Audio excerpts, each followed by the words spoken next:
Cyril Lionel Robert James was born on January 4th, 1901 in Chaguanas, Trinidad.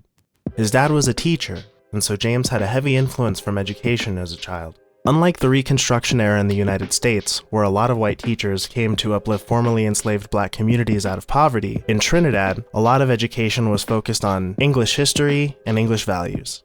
As a young adult, James spent the majority of his time writing, teaching, and playing cricket. In 1932, James moved to England to focus on his writing career. During his time there, he wrote his three-act play, Toussaint L'Ouverture, and several articles on politics, cricket, and the intersections between sports, culture, and social and racial issues. During his time in England, he would study the works of Marx, Lenin, Engels, and Trotsky, and merged his interest in black politics with Marxist theory. James, notably, was not a Stalinist. He found Stalinism to be a kind of totalitarianism with qualities shared by all other authoritarian regimes, whether democratic, fascist, or communist. From 1935 to 1938, James would spend a lot of his time establishing and working with various Marxist and Trotskyist organizations. James's fascination and appreciation for Haitian revolutionary Toussaint L'Ouverture found relatively widespread notoriety after he published The Black Jacobins, his second play about the famous slave uprising in 1938. That same year, he would travel the United States on a lecture tour, staying until the 1950s when McCarthyism forced him to leave the country.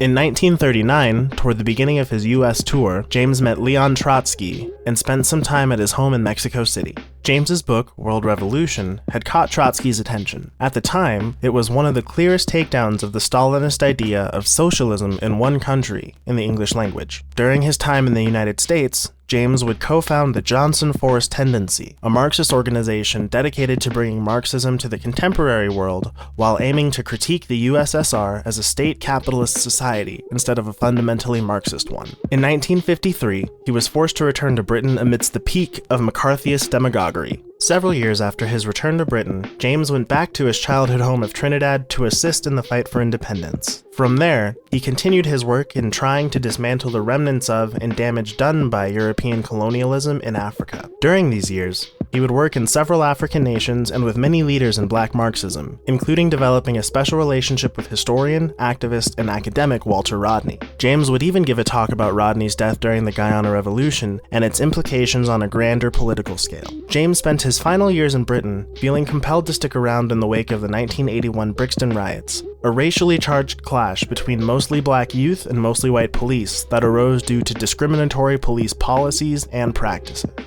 In 1989, the 88-year-old James died suddenly of a chest infection.